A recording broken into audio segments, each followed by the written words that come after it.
안녕하세요. 제 생각보다 훨씬 더 많은 분들이 와주시고, 네, 또 제 생각보다, 네, 어르신들이 많이 오셔가지고 놀랐는데요. 네. 어쨌든 와주셔서 정말 감사드리고요. 제가 강연 요청을 받았는데, 강연 요청이 문화가 있는 주의로 이렇게 돼가지고, 굉장히 세련된 교회구나 그런 생각이 좀 들었습니다. 마치 무슨 박물관이나 아니면 다른 데서 네, 행사할 때 이런 제목이 붙는 것 같은데, 전혀 이제 교회 같지 않은 좀 그런 제목이어서 놀랐던 것 같아요. 자, 어쨌든 오늘 우리가 함께 할 내용은요. 지금 여기서 보시면 두 가지 낱말이 중요한데, 하나는 구약 성경이고요. 하나는 고대 근동이라는 것입니다. 구약 성경은 뭐 여러분이 잘 아시는 바와 같이 우리 성경책 앞부분에 있는 네, 그 구약 성경 책이고, 고대 근동은 어디일까요? 네. 요새 뉴스에 많이 나오는 지도죠? 네. 최근에 무슨 뉴스가 있었죠? 네. 어떤 나라가 어떤 나라한테 가서 미사일을 막 쐈다고. 네. 그런 일이 막 일어나고 있는 그 지역이에요. 이 고대 근동 지역하고 구약 성경은 무슨 관계일까? 혹은 우리가 구약 성경을 읽을 때, 이 고대 근동 지방의 사회나 문화를 알면 구약 성경을 읽을 때 어떻게 도움이 될까? 네, 그 이야기에 대해서 우리 함께 해보려고 합니다. 일단 시작하기 전에 저랑 여러분이랑 이제 같은 비슷한 이제 출발점이 있어야 될 것 같아서 이 지도를 먼저 보여드리면서 이 고대 근동 지방이라고 혹은 고대 서아시아 지방이라고 부르는 곳에 이제 지리, 기후, 사회, 문화, 종교 이런 것들에 대해서 잠깐 말씀드리도록 하겠습니다. 지금 보시면 제가 삼각형 큰 걸 두 개 여기다 그렸는데요. 네, 이거를 왜 그렸을까요? 네. 여기에 지금 보시면 여기 터키 지방이 있고 여기 이스라엘이 있고 이쪽으로 내려가시면 이집트가 있고 네, 여기 널찍하게 생긴 땅은 뭐죠? 네, 사우디아라비아 이런 쪽이 있는데요. 이런 나라들이 지도에 보면 그냥 허옇게 이렇게 생겼지만 사실 우리가 거기 여행을 가보시면 사람이 살 만한 곳이 있고 사람이 절대로 살 수 없는 곳이 있고 물론 중간에 사람이 살 수는 있겠지만 굉장히 힘든 곳도 있고 네, 그렇다는 것입니다. 그래서 지금 그 삼각형 두 개가 올라왔는데 얘네는 지금 산을 제가 그리느라고 네, 산을 이렇게 멋있게 그려야 되는데 시간이 없어가지고 삼각형으로 이렇게 그렸어요. 그래서 보시면 지금 현재 시리아, 이라크, 그 다음에 이쪽이 이란 이렇게 되는데요. 이라크하고 이란 사이에는 사실은 굉장히 크고 긴 산맥이 있습니다. 네, 자그로스 산맥이라고 하는데요. 이 산맥이 굉장히 높고 험하기 때문에 이 밑에 지방, 그러니까 산 밑에 산 기슭에 있는 지방하고 산 위에 있는 곳하고는 완전히 다른 세계라고 얘기를 할 수가 있습니다. 다시 말해서 지금처럼 우리 이제 기술이 발달하고 뭐 비행기를 타고 산을 넘을 수 있으면 아무 상관이 없겠지만 옛날에 네, 지금부터 한 5천 년 전에 네, 5천 년 전 같으면 여러분 뭘 생각하시면 되냐면 말 타고 다니는 것도 굉장히 힘든 네. 그래서 나귀 타고 다니는 게 아마 가장 최고의 교통수단이었던 네, 그런 시기에 네, 그런 시기의 사람들에 대해서 얘기하는 거거든요. 네, 그렇기 때문에 그 사람들에게 이 산은 굉장히 넘을 수 없는 큰 장애물이었다는 것입니다. 그런 장애물이 여기 있고 그 다음에 또 여기 네, 타우루스 산맥이라고 큰 산맥이 있습니다. 자, 그 다음에는 뭐가 있냐면요. 네, 이건 뭘까요? 네, 사막이 있습니다. 네. 여기 이제 이집트가 요 나일강을 따라서 나일강가에 발달된 문명이라면 그 문명권 바로 넘어가면은 사막이 시작되죠. 네. 그래서 이쪽으로는 사람이 살기 힘든 네, 그 리비아 사막이 있어요. 여기는 무슨 사막이 있어요? 아까도 여러분이 말씀하신 아라비아 사막이 있습니다. 네. 그래서 지금 여기 보시면 산이 이렇게 둘려져 있고 그 다음에 바다, 지중해 바다가 있고 사막이 있고 여기 또 바다가 있고 사막이 있고 여기 페르시아만 바다가 있고 네. 그래서 이게 옛날 사람들 같으면 쉽게 넘어가지 못할 장애물들이 네, 이렇게 무슨 모양으로 생겼나요? 네, 이걸 보고 옛날 사람들은 초승달 모양으로 생겼다. 네, 이렇게 얘기를 했죠. 그래서 이 지역을 연구하는 초기 학자들이 여기를 뭐라고 불렀냐면 비옥한 초승달지대다. 네, 뭐 이렇게 불렀습니다. 이 지역을 얘기를 하는 것이고요. 네, 이 지역에 살던 사람들은 누가 있을까요? 네, 이 밑에 이집트 사람들이 있고요. 네, 그 다음에 우리가 잘 알고 있는 가나안 지방. 네, 가나안 지방을 누가 점령했어요?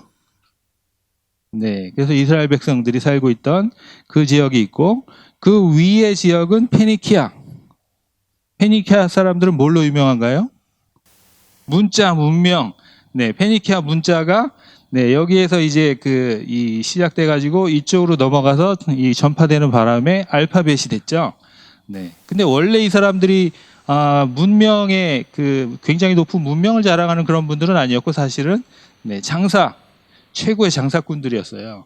네, 그래서 이 사람들이 문자를 사용한 것도 굉장히 사실은 자기 장사를 잘 하기 위해서 최고로 효율적인 필기 체계를 네, 생각하다 보니까 알파벳을 사용한 거거든요.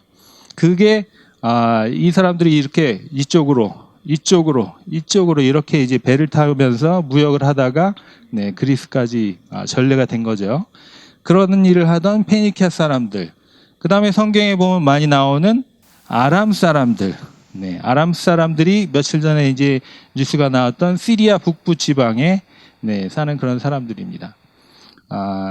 그 다음에 이 밑에 페르시아만 쪽에서부터 보면 네, 페르시아만 쪽에 강들이 흘러내리는데 유프라테스 강, 티그리스 강이 흘러들어서 강하고 만나는 네, 제일 밑에 그 강과 바다가 만나는 늪지대 쪽에 네, 인류 최고의 문명이라고 하는 슈메르 문명이 네, 발생을 했습니다. 슈메르 문명은 왜 최고의 문명이라 할까요? 왜냐하면 이 사람들이 제일 먼저 문자를 발견했어요. 네, 쐐기 문자.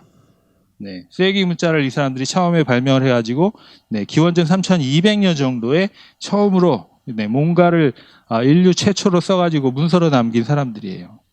네, 인류 최초의 문서가 뭘까요, 여러분? 굉장히 경건한 기도문일까요? 아니면 아름다운 문학작품일까요? 장부예요, 여러분. 네. 이 문자가 왜 필요했다고요? 네, 어제 우리 뒷집 철수 아빠가 와가지고 쌀 한 마을 꺼고 왔는데, 네, 이게 며칠이 지나면 한 말 꺼고 왔는지 두 말 꺼고 왔는지 모르잖아요. 네, 그러니까 그거를 기록에 남기기 위해서 처음으로 이제 글자를 만든 거예요. 네, 그래서 수메르 사람들이 글자를 만들었고요. 그거를 그대로 계승을 해서 살던 사람들이 누구냐면 바벨 사람들이에요. 네, 성경에 바벨 사람들 많이 나오죠. 네, 뭐 하는데 나오나요? 바벨탑 나오고 나중에는 쳐들어와 가지고 유다 왕국을 멸망시킨 네, 느부갓네살 왕이 바벨 사람이고 그거보다 조금 북쪽으로 올라가면 아수르라는 도시가 있고 아수르라는 나라가 있습니다. 네, 아슈르 사람들도 바벨 사람들과 마찬가지로 왕정 시기에 네, 그 이스라엘 땅에 쳐들어왔던 그런 제국의 왕들이 있습니다. 그래서 북왕국 이스라엘은 아슈르 사람들이 무너뜨렸죠. 네, 그래서 이런 사람들이 이렇게 쭉 살고 있습니다. 지금 보시는 바와 같이 네, 아까 말씀드렸던 이 자연적인 경계선 안쪽으로 네, 사람들이 이렇게 둥글게 네, 모여서 이렇게 산 것을 보실 수가 있습니다. 그런데 성경이 어디에서부터 나왔다고요? 네, 성경이 여기에서 나왔다는 거 아니에요, 그죠?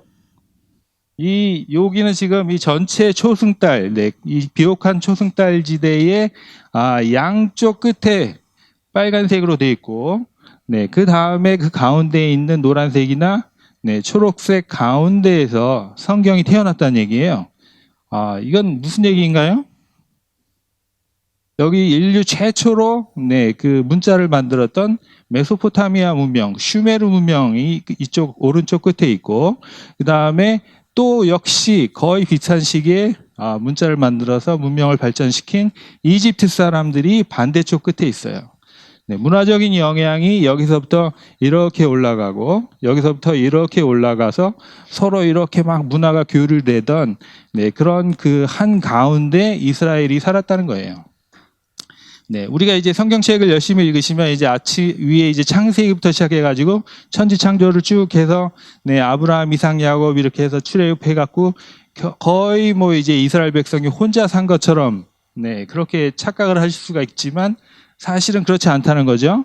네, 출애굽을 했다는 것은 그 전에 거기에 내려갔다는 것이고 다른 곳으로 갈 수 있었는데도 그 이 족장들이 이 이집트로 갔다는 거는 이집트에 가면 살 수 있다는 거기는 풍요로운 삶을 누릴 어떤 보장이 돼 있었기 때문에 글로 내려간 거잖아요. 그럴 만큼 이 가운데 우리 성경이 태어난 이 땅에 살던 사람들은 네, 이집트 문명도 가깝고 또 이쪽 메소포타미아 문명도 이렇게 영향을 받는 그런 한가운데서 성경이 태어났다는 그런 말씀입니다. 네, 이게 무슨 의미가 있을까요? 만약에 이제 누가 여러분 앞에 와가지고, 네, 우리 집 애가, 오늘 아침에, 이 아랫도리를 입지 않고 머리에다 키를 쓰고, 네, 집에서 쫓겨났어요. 이렇게 말했다. 그럼 여러분 이게 무슨 상황인지 다 아시잖아요. 네, 무슨 일이 있었죠? 네, 어젯밤에 오줌을 쌌다는 거죠. 네, 근데 만약에 이 똑같은 말을 한국 사람들이 아무도 없고, 네, 미국 사람만 앉아 있는 데 가서 얘기했다. 그럼 미국 사람들은 뭐라고 얘기할까요? 네, 이건 차일드 어뷰스다. 네, 이거는 아동의 인권을 무시하는 이 폭력적인 사건이다. 이렇게 얘기하지 않을까요? 네, 그런 차이라는 거예요. 그리고 우리는 어떤 이 전통적으로 내려오는 관습이 있기 때문에 어떤 행동을 보면 그 의미가 뭔지 알 수 있는데 우리하고 이제 문화적인 어떤 그런 공통점이 없는 사람들이 그 얘기를 들으면 그걸 이해를 못하는 거예요. 네, 오늘 아침에 있었던 일을 그대로 영어로 써가지고 미국 사람들에게 보여줘도 미국 사람들은 그 의미를 이해할 수가 없다는 거죠. 네, 똑같은 의미로 지금 구약 성경은 어디에서 쓰여졌다고요? 네, 여기에서 쓰여졌고, 네, 여기에 있는 사람들은 요쪽 발강의 문화적인 어떤 영향을 받으면서, 네, 이거를 자기네 나라 말로 써서, 그게 이제 구약 성경으로 탄생을 했는데, 그걸 우리말로 다 번역을 했어요. 네, 여러분이 우리말로 너무 열심히 읽고 계세요.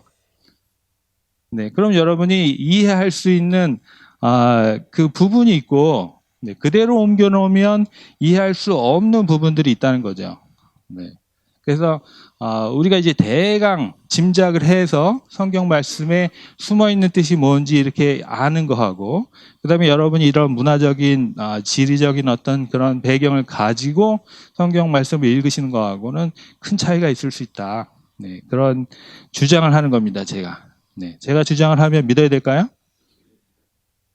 네. 제가 주장하는 거 믿으실 필요가 없죠. 저는 목사님도 아니고. 네. 제가 이제 주장하는 게 옳은지 안 옳은지 네, 한번 따져보시기 바랍니다. 오늘 제가 드리는 말씀을 듣고 고대근동 공부를 해야 되겠구나? 아니면 할 필요가 없겠구나? 네, 한번 생각을 해보시기 바랄게요. 자, 고대근동하고 구약성경에 대해서 네, 그 여러 가지로 공부를 할 수가 있습니다. 제가 사실은 그 학생들 데리고 직접 하는 그런 과목이기도 하고요. 네. 그래서 보시면 창세기의 창조 기사와 고대 근동의 창조 신화. 네, 이런 걸 비교해서 네, 얘기할 수 있습니다. 이 문학적인 양식이 비슷하기 때문에 비슷한 문학 양식을 비교해서 이제 공부를 하는 거죠. 비슷한 또 방법으로 노아의 홍수하고 또 고대 근동의 홍수 신화들이 있습니다. 네, 이것도 비교해서 공부를 하실 수가 있고 또 오경의 율법하고 고대 근동의 법전들이 있습니다. 네, 이것도 이제 비슷하게 비교를 하면서 네, 우리 구약 성경에 써 있는 율법과 네, 그 예를 들어서 여러분이 잘 아시는 함무라비 법전 네, 이런 게 무슨 관계가 있을까? 뭐는 비슷하고 뭐는 다를까? 네, 이런 거 공부할 수가 있고 신명기와 고대 근동의 조약문 네, 갈수록 이상한 얘기가 막 나오죠. 네. 열왕기 역대기와 고대 근동의 역사 문헌들. 네. 예언서와 고대 근동의 예언, 점술 문서들. 네. 그다음에 잠언, 욥기와 고대 근동의 지혜 문학. 뭐 이런 식으로 공부를 할 수가 있습니다. 네. 그럼 여러분이랑 저랑 몇 번 만나야 될까요? 네. 요거만 하시면 7번, 대개 제가 한 학기 동안 학생들이랑 이거 계속 얘기합니다. 네, 한 학기에는 16주가 있거든요. 네, 16주에 일주일에 최소한 2번은 만나니까, 네, 16 곱하기 2는 몇 번 만나는 거죠? 네. 그 정도로 이제 여러분이 저를 많이 불러주시면, 네, 이 얘기를 다 드릴 수 있지만, 오늘 한 번밖에 못 만나기 때문에 그 중에 하나를, 네, 말씀을 드리려고 합니다. 그래서 제가 고른 거는 첫 번째 걸로, 네, 창조 기사. 그 창세기의 창조 기사와 고대 근동 지방의 창조 신화들하고, 네, 비교해 봤을 때 우리가 뭘 배울 수 있을까? 네, 우리가 이제 그냥 한글로 성경책을 읽으시는 것과, 네, 이걸 알고 읽는 것이 어떻게 다를까? 네, 그 얘기를 한번 해보도록 하겠습니다. 창세기 1장입니다. 창세기 1장에 무슨 얘기가 써 있나요? 태초에 하나님이 천지를 창조하시니라. 태초에 하나님이 천지를 창조하시니라. 1장 1절. 네.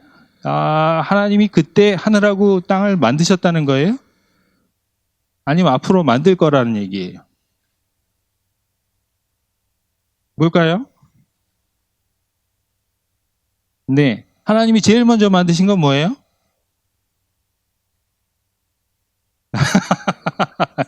이건 이제 대답이 나오셔야 되는데.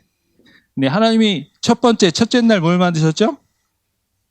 네. 빛이 있으라. 네. 빛이 있었죠. 그래서 빛은 하나님이 뭐라고 부르셨다? 낮이라고 부르시고, 어둠은 밤이라고 부르셨다. 네. 그렇게 돼 있죠. 네. 근데 2절에 보시면 기품이, 네, 어두움이 기품 위에 있고, 네, 흑암이 기품 위에 있고, 하나님의 신이 수면 위에 운행하시니라 이렇게 써 있어요.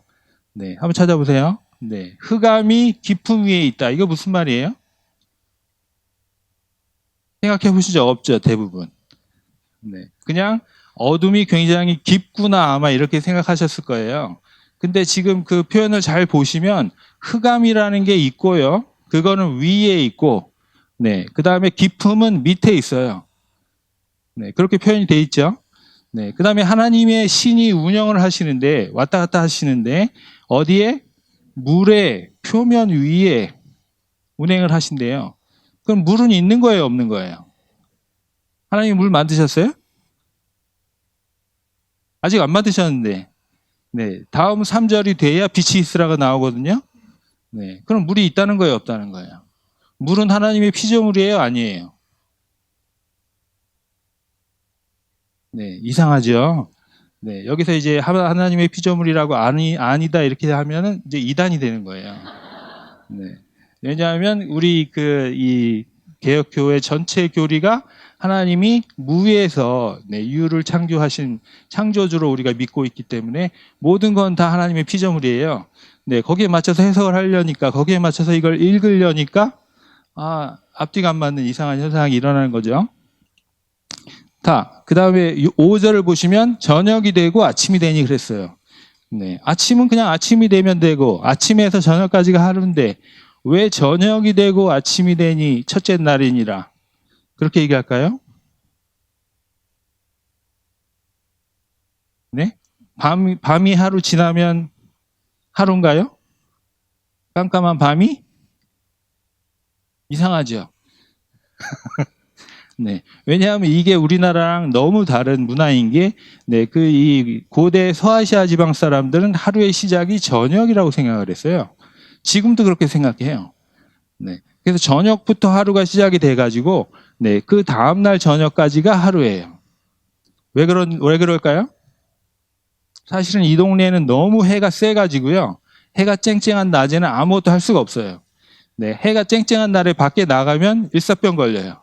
네, 여러분이 이제 이 성지순례를 가시면 아무리 이제 목이 안 말라도 물을 계속 드셔야 되고, 네, 이게 멋부리려고 하는 게 아니라 꼭 선글라스 끼셔야 되고 모자 쓰셔야 돼요. 네, 안 그러고 돌아다니면 그날로 쓰러지는 거예요. 네, 이런 날이기 때문에 이 사람들은 뭔가 약간 선선해지고 어둑어둑해져야 뭔가를 할 수 있어요. 네, 그러니까 시작이 해질 무렵, 네, 그때부터가 하루인 거예요. 그래서 저녁이 되고 아침이 돼서 그 다음 날까지가 하루.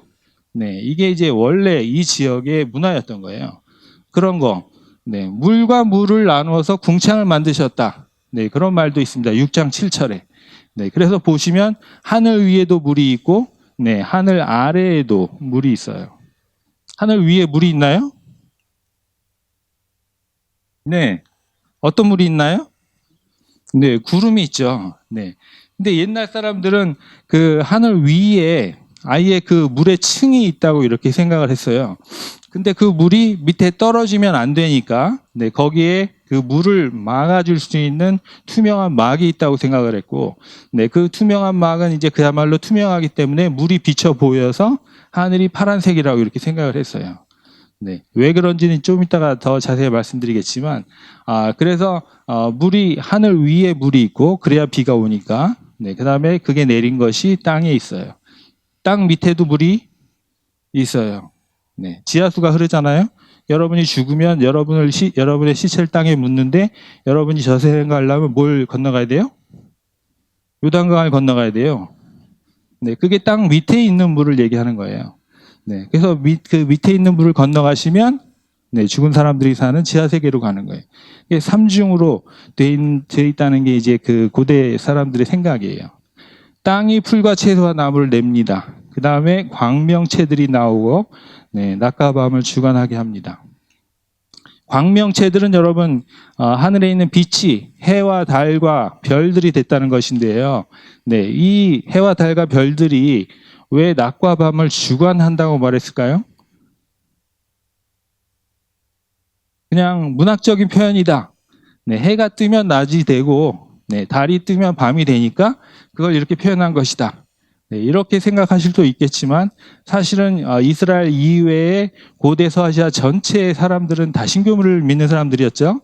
네, 그 사람들이 생각하기에 해는 뭐예요? 네, 해도 신이고요. 달도 신이고 별들도 신이에요. 네, 그래서 그 신들이 이 물 위에 있는 하늘 세계에 궁전을 짓고 반짝반짝거리면서 하늘 위에 살고 계시거든요.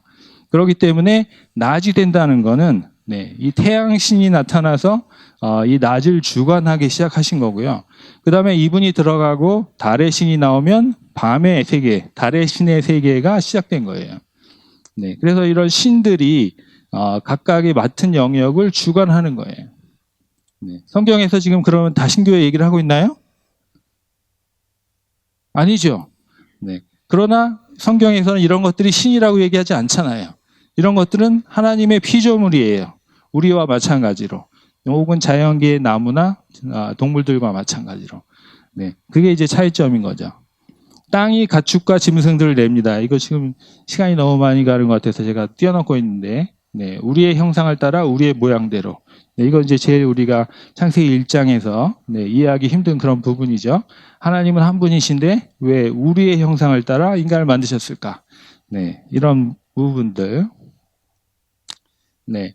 그 다음에 2장이 되면 사람을 지으시고, 네, 동방에 에덴을 만드시고, 아름답고 먹기 좋은 나무들을 만드시고, 강 네 줄기가 에덴에서 흘러나오고, 네, 이름 짓기. 이름은 누가 지어요? 네, 아담에게 피조물들을 하나님이 이끌어 오셨을 때 아담이 이름을 붙이지요. 네, 그리고 여자를 지으시고 이렇게 되어 있습니다. 네. 지금 제가 앞부분을 조금만 자세히 하고 뒷부분은 거의 넘어갔는데 네, 주제마다 제가 똑같은 질문을 계속 할 수 있어요. 네, 여러분 이거는 이런 걸까요? 저런 걸까요? 이렇게 질문을 드릴 수가 있는데 사실은 저도 질문만 할 수 있지 네, 대답할 수가 없어요. 네, 이거는 우리가 대답하기 힘든 질문이에요.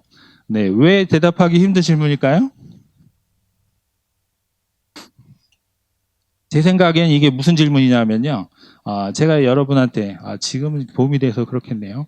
네, 여기 앞자리에 서가지고 제가 네, 나리나리 개나리 입에 따다 물고요. 네, 병아리 때 쫑쫑쫑. 그다음 뭐죠? 봄나들이 갑니다. 네, 이렇게 말했어요. 그랬더니 여러분 중에 누가 딱 일어나가지고 여러분 여기 지금 개나리도 없는데 지금 무슨 얘기하는 겁니까? 혹은 여기 병아리가 어디 있다고 네, 병아리 얘기를 하시는 겁니까? 어떤 분이 이렇게 저한테 물으셨다고 하면 그분하고 저하고는 지금 의사소통이 안 되는 거죠. 네, 왜 안 되는 걸까요? 왜냐하면 저는 시를 읊은 거죠. 네, 시를 읊는 이유는 뭐죠? 정확한 사실을 전달하기 위해서 시를 읊나요? 아니죠. 네, 시는 아름다운 어떤 그 현상을 네, 언어적으로 아름답게 표현하기 위해서 네, 시를 읊는 거잖아요. 근데 그 얘기를 듣고 마치 신문 기사를 읽은 것처럼 현재 지금 여기 병아리가 어디 있느냐 이렇게 물어본다면 이제 문학 양식이 안 맞는 거죠. 네. 그런 차이인 것 같아요. 지금 제가 여러분께 드린 질문들은 다 뭐냐면 네, 창세기 1장하고 2장을 읽으면서 마치 이게 신문 기사인 것처럼 네, 그렇게 따져 묻는 거예요. 마치 처음에 우리가 일반적으로 하나님께서 처음 만드신 것은 빛이라고 생각하는데 네, 물은 도대체 어디에서 나왔냐? 네, 물은 하나님의 피조물이냐 아니냐 이렇게 따져 묻는다면 이거는 창조 기사를 읽으면서 신문 기사를 읽는 방법으로 읽는 사람이 하는 질문이에요. 네, 그러니까 그 질문에는 대답을 할 수가 없어요. 네, 그러면 창세기는 어떤 문학 양식으로 읽어야 될까요? 네, 그게 이제 우리의 질문이에요. 제가 이제 이 창세기에만 우리 성경책에는 창세기에만 네, 그 창조 기사가 있지만 다른 문화권에는 여러 개의 다른 창조 신화들이 있기 때문에 그런 것들 여러분께 보여드리고 공통적인 어떤 문학 양식의 특징은 무엇이고 이런 거를 우리가 공부할 때 어떤 걸 염두에 두고 공부해야 될까 네, 그런 거를 이제 말씀드릴 거예요. 네. 이거는 그 성경을 이제 비평학적으로 연구하는 분들이 계시죠. 네, 그런 분들은 지금 우리가 창세기 1장과 2장을 같은 이야기로 봤는데 이런 분들은 이 창세기 1장과 2장이 다른 이야기라고 이제 주장하는 분들도 있어요.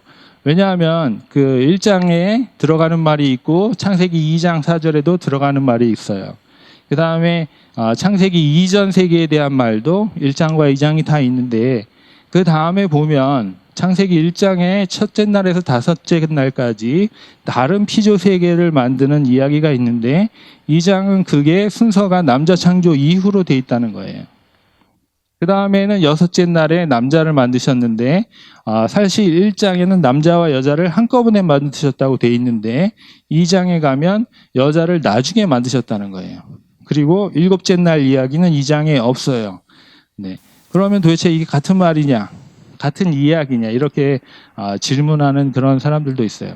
이 사람들은 우리가 아까 그 한 그 주제랑 연결시켜서 생각을 해보면 이 사람들은 지금 창세기의 교훈에 대해서 알기 위해서 하는 것이 아니고 네, 이 창세기가 정확하게 이제 처음 기록된 텍스트가 무엇인가, 네, 첫 번째 원본 텍스트가 무엇인가. 네, 이거를 알아내고 싶은 그런 마음 때문에 이런 걸 이렇게 철저하게 비교해보고 이게 같은 이야기인가 아닌가 이거를 질문하는 사람들이에요. 네, 그러니까 지금 계속 우리가 질문에 대해서 얘기하고 있어요. 네, 이 사람들의 질문이 옳은가 안 옳은가는 사실은 중요한 게 아니고, 네, 이 사람들이 처음에 이 텍스트를 어떻게 보고 있었는지, 네, 그리고 무슨 질문을 하는지, 네, 이것이 더 중요한 것 같아요. 그래서 어쨌든 그렇게 연구하는 사람들 네, 이런저런 그 질문들을 제기할 수 있다. 네, 이런 말씀을 드리면서 그러면 우리가 창조 신화, 네, 창조 신화도 굉장히 많은데요. 그 중에 몇 가지를 이제 여러분께 소개를 해드리려고 합니다. 우리 아까 처음에 보신 지도를 한번 떠올려 보시면, 네, 그 지금 메소포타미아 지역의 창조 신화를 주로 말씀을 드릴 텐데, 네, 메소포타미아 지역 맨 밑에 빨간색 슈메르가 있었죠. 네, 그 슈메르 문화에서 나온 창조 신화 한 너댓 개 있습니다. 그 다음에 그 위에 올라가면 바벨이 있었죠. 네, 바벨에서 나온 창조 신화도 몇 개가 있지만 그 중에 제일 유명한 게 네, 마르둑이라고 하는 신이 나오는 에누마 엘리시라고 하는 그런 이야기가 있습니다. 오늘은 제가 전혀 말씀드릴 수 없지만 반대쪽 끝에 이집트에 가면은 또 창조 신화가 너댓 가지가 있습니다. 네, 각각의 신에 따라서 각각의 그 지역에 따라서 창조 신화가 따로 있어요. 네, 그러니까 지금 성경에만 있는 이 창조 기사가 아니라는 거죠. 네, 요 작품은 이 지역 전체에 비옥한 초승달지대 전체에 여기에도 있고 저기에도 있고 공통적인 문학 작품들이 굉장히 많은 그런 문학 양식이라는 것이죠. 자, 그 중에 엔키와 닌후르삭 이거 한번 같이 여러분 발음을 한번 해보시겠어요? 자, 네, 다시 한번 시작. 네, 이름 너무 이상하죠? 네, 대부분 고대 근동학을 이제 그 공부한다 그러면 여기서 이제 포기를 하고 가세요. 네, 이름이 너무 어렵다. 네, 엔키와 니누르삭입니다. 엔키가 원래 이제 그 지혜의 신이고요. 수메르 사람들이 섬기던 여러 주요 신 중에 하나고 남자 신이고요. 그 사람의 부인이 닌후르삭이에요. 네, 자. 엔키라고 하는 신이 있었는데요. 엔키는 이 지혜의 신이면서 지하수의 신이에요. 지혜의 신은 뭐냐면 우리가 이제 생각하는 동양 사람들이 생각하는 어떤 그 인격이 높고 이 윤리적으로 뛰어나고 뭐 이런 분을 얘기하는 게 아니고요. 여기 고대 중동 사람들이 생각하는 지혜는 뭐냐면 이 세상이 돌아가는 원리를 잘 꿰고 있는 사람이에요. 세상이 돌아가는 원리를 잘 알고 있어요. 이 사람이 할 수 있는 건 뭐냐면 이 원리를 이용해서 자기가 성취하고 싶은 일들을 성취할 수 있어요. 다른 말로 하면 안 되는 일을 되게 만드는 방법을 아는 신이에요. 네, 그게 이제 이 신이고요. 지하수의 신이라는 건 뭘까요? 지하수가 있으면 뭘 할 수 있을까요? 농사를 지을 수 있죠. 지하수를 끌어올려갖고 채소를 기르고 농사를 지을 수 있습니다. 그래서 역시 풍요의 신이기도 한 굉장히 중요한 그런 남자 신이에요. 자, 이 신이 처음에 딜문이라고 하는 곳에 닌시길라라고 하는 여신과 만나서 얘기하는 그런 부분이 나오는데요. 이 딜문이라고 하는 곳은 지금 아까 여러분이 보신 그 지도에서 이 유프라테스 티그리스 강하고 페르시아만이 만나는 그 부분에서 조금 더 남쪽, 지금으로 치면은 뭐 쿠웨이트나 이쪽에 있는 땅이에요. 여기는 이제 그 수메르 사람들이 가보지 못한 곳이에요. 무역을 할 때 상인들은 왔다 갔다 하고 그쪽에서 굉장히 귀한 향유나 뭐 이런 것들을 가져오긴 하는데 자기들은 못 가본 땅. 말하자면 그 우리 성경의 에덴 동산과 같은 그런 땅이에요. 그래서 그런 땅에 엔키 신이 내려가서 닌스길라하고 만나서 얘기를 하는데 닌스길라가 이렇게 얘기를 합니다. 이거 글씨 보이시나요? 어디서 많이 들어본 것 같지 않으세요? 사실 오늘 처음 읽으시는 문장인데 여러분이 낯익은 표현이 하나 있죠? 뭐가 있죠? 네, 늑대가 어린 양을 물어가지 않습니다. 이 얘기 어디 나오죠? 이사야서에 보면은 이사야 선지자가 생각하는 나중에 낙원의 모습, 그 모습이 이 표현 가지고 표현이 돼 있죠. 그 똑같은 용도로 사용한 거예요. 지금 보면 다시 말해서 이사야 선지자하고 이 수메르 사람들하고 그 문화적인 배경이 비슷하기 때문에 비슷한 표현을 사용한 거예요. 여기서도 비슷한 목적으로 사용하고 있는데 이사야 선지자는 나중에 올 천국을 설명하지만 지금 이 저자는 엔키와 닌시길라가 살던 그 딜문이라고 하는 에덴 동산과 같은 그런 낙원에 지금 두 신이 있다 이런 식으로 얘기를 하는 거죠. 거기에서 닌시길라가 원래는 이게 우리가 생각하기에는 낙원인데 이 여자 신은 만족을 못했어요. 나는 여기에서 좀 잘 먹고 잘 살고 싶은데 난 여기 농토도 없고 도시도 없고 나를 위해서 일해주는 하인들도 없고 너무 힘들다. 그래서 이제 엔키가 그런 얘기 하지 마라. 내가 잘해줄게. 이것도 해줄게. 저것도 해줄게. 라고 하면서 이 여신을 달래주는 그런 모습이 처음에 나옵니다. 그 다음에 엔키가 이 딜문에서 그렇게 이제 약간 창조 비슷한 뭔가 이제 이 세계가 돌아갈 수 있는 이런 것들을 일을 처리를 한 다음에 자기가 원래 살던 그 수메르 쪽으로 이제 돌아가게 되는데요. 그 수메르 쪽에 돌아가서는 누구를 만나냐면 원래 자기 부인 이름이 뭐라고요? 닌후르삭이라고 하는 그 여신을 만나게 됩니다. 그래서 자기 집으로 돌아와서 자기 부인과 만나서 뭘 할까요? 사랑을 해야죠. 네. 사랑을 하면 어떻게 될까요? 사랑을 해서 애가 태어나요. 네. 그래서 닌니스익이 태어납니다. 그래서 처음에 이 세상의 창조는 지금 뭐로 설명이 되고 있냐면, 네, 엔키하고 닌후르삭이 그 부부 관계를 가지고 그 사이에서 닌니식이라고 하는 여신이 또 하나 태어나는 것으로 이렇게 표현이 돼요. 근데 이게 우리한테는 아무런 의미가 아니지만 닌니식은 수메르 사람들한테 굉장히 중요한 여신인데, 왜냐하면 이 여신은 채소의 여신이에요. 네. 다시 말해서 그 전까지만 해도 채소는 어디 가서 찾아서 캐와야 되는 건데, 닌니식 여신이 태어나니까 이제부터 수메르 사람들은 채소를 어떻게 하면 될까요? 길러 먹을 수 있다는 거예요. 그런 얘기예요. 근데 이 엔키라고 하는 이 남편이 굉장히 가정적인 분인가 하면 그렇지 못해요. 그래서 애는 낳아놓고 자기는 혼자 밖에 나가서 강가에 나가서 논달논달 하면서 이렇게 놀고 있었어요. 네. 그래서 닌니식이 이 집에서 엄마가 키워져 가지고 여신이니까 금방 커가지고 강가에 놀러 나갔어요. 그랬더니 아빠가 거기에서 놀고 있다가 이렇게 얘기했어요. 읽어볼까요? 시작.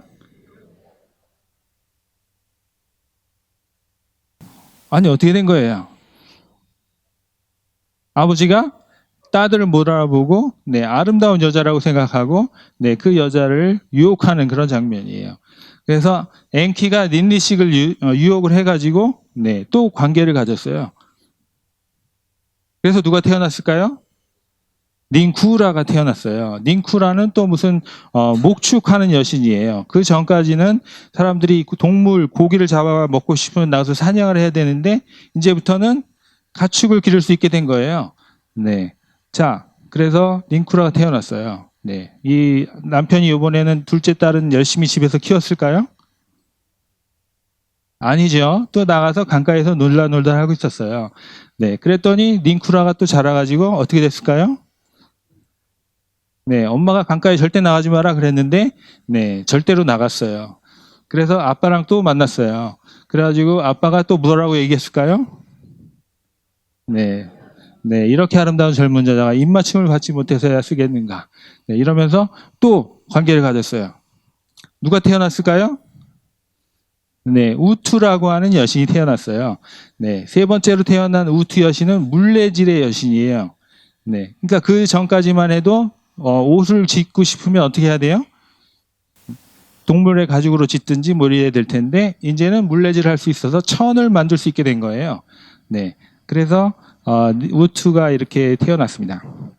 자, 아버지는 또 강가로 갔을 것이고, 우투는 엄마한테 분명히 강가에 가지 말아라는 얘기를 들었을 것이고, 그래도 절대로 강가에 갔을 것이고, 그래서 또 아버지는 우투를 또 유혹을 했어요. 똑같은 말을 하면서. 근데 요번에 좀 다른 일이 생겼어요.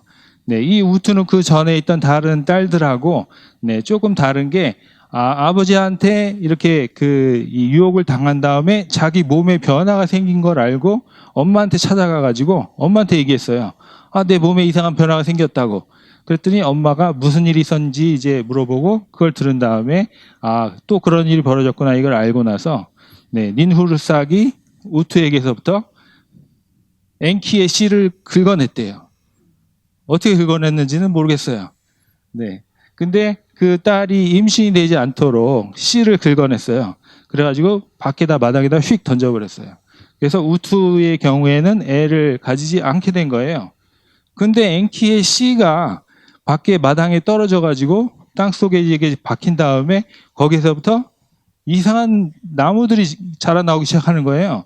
이 씨가 너무나 힘이 세기 때문에 땅바닥에 별었는데 땅바닥에서부터도 채소가 자라나오기 시작하는 것이고 거기에서 주렁주렁 열매가 맺혔다고 합니다. 엔키가 어느 날 이렇게 강가에서 놀다가 지나간다가 보는데 자기가 만들지 않은 이상한 나무하고 채소가 자라나왔어요. 거기에 열매까지 달렸네요. 이거 내가 본 적이 없고 내가 만든 적이 없는데 어떻게 된 것인가. 이렇게 하다가 그거를 먹었어요. 결국은 뭘 먹은 거예요? 자기 씨를 자기가 먹은 거예요. 그랬더니 엔키가 어떻게 됐을까요? 엔키가 임신이 됐어요. 근데 남자는 원래 아기집이 없잖아요. 네, 그러니까 임신이 어디에 되는 거예요? 네, 어떻게 될지를 몰라가지고 머리에도 임신이 되고, 네, 가슴에도 임신이 되고, 막 이렇게 온몸에 막 여기저기에 임신이 된 거예요. 네, 그리고 애를 낳을 수가 없어요. 네, 그래가지고 앵키가 나 죽겠다고 이제 넘어져가지고, 네, 막 울고 있었어요. 그때 이제 뭐 여러 가지 이야기가 있지만 하여튼 그 지나가는 친구 여우가 네, 내가 너를 도와줄게. 그 대신 뭐 이거 해줘 이렇게 해가지고 그 여우가 닌후르삭을 가서 설득을 했어요. 네, 네가 이제 별로 네 남편 안 좋아하는 건 알지만 남편이 지금 다 죽게 됐다. 와서 좀 살려줘라. 네, 그랬더니 닌후르삭이 가가지고 네, 그 앵키 몸에서 그 이 임신된 아이들을 이렇게 다 꺼내줬어요.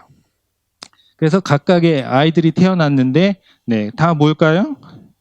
다 신들이고, 네, 다 그 수메르 사람들이 필요로 하는 어떤 그 기능을 가지고 있는 그런 신들이 태어났다는 거예요. 그래서 그 다음에 뭐 이런 기술을 관장하는 신, 뭐 저런 기술을 관장하는 신, 이런 신들이 네, 태어났다는 얘기예요. 그래서 나중에 행복하게 잘 먹고 잘 살았대요. 네, 어떤가요? 네, 이 신화가요, 창조 신화가 신화의 배경이 된 땅을 먼저 우리에게 잘 설명해 주고 있어요. 네, 이거는 딴 데서는 뭐 이렇게 숲이 우거지거나 산이 깊거나 이런 데에서는 이해할 수 없는 신화예요.